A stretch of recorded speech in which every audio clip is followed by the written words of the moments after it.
Hey, it's Rob with Inyo Pools. Today I'm going to show you how to identify the skimmer and replacement parts, specifically the skimmer cover, the basket, and the weir door inside. We'll start with the cover. The first thing you'll notice, this is a Hayward. So if you have a Hayward skimmer, it'll have an H usually, unless it's an aftermarket cover. It might look a little different. But what you want to do is look at the underside, and you'll see all these numbers that are molded into the bottom of the lid. I don't know if you can see, you know,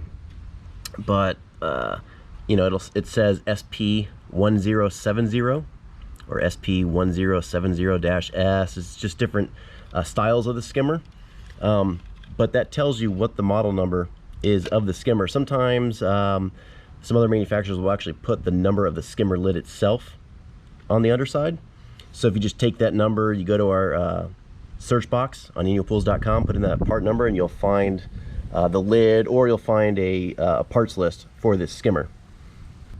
So if you can't find any part numbers and you can't determine the manufacturer of the skimmer lid, what you can do is take a measurement of the skimmer lid and then take a picture of the skimmer lid, email that to upload@inyopools.com, and we'll ID the skimmer lid for you to find your replacement.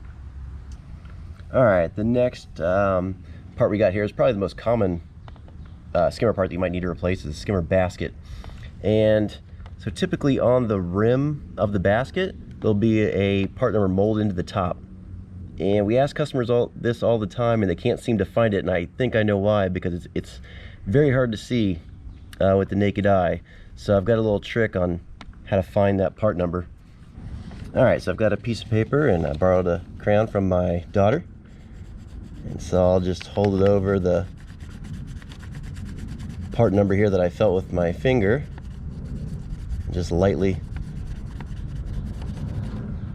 go over it with the crayon. And hopefully you can see that. And again, you can see it's SP1070-E.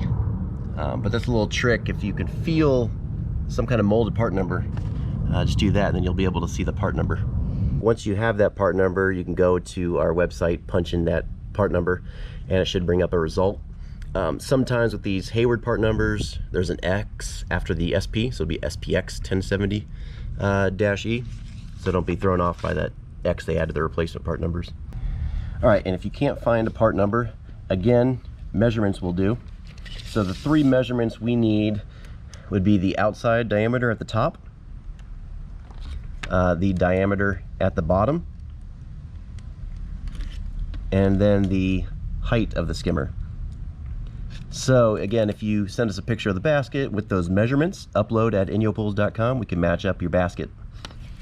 And another thing you can do is also, you can backwards work these part numbers. So for instance, if you couldn't find a part number on your cover, if you can find the part number on the basket, it'll tell you what skimmer you have, so you can do it that way as well. Alright, so the last part would be this weir door. And you may not have to measure the weir door, because like I said, you could take the part number from the basket, figure out which skimmer you have, and then it'll bring up a schematic where it would show you the weir door. But if you can't find anything, what you can do is measure the width of the door and the height of the door. And then we have a page with all our weir doors listed. You can look through that and see if you can match one up, or send us pictures of the door with the measurements, and we can help you out. If you have questions about skimmer parts or anything pool or spa related, visit us over at inyopools.com. Thanks for watching.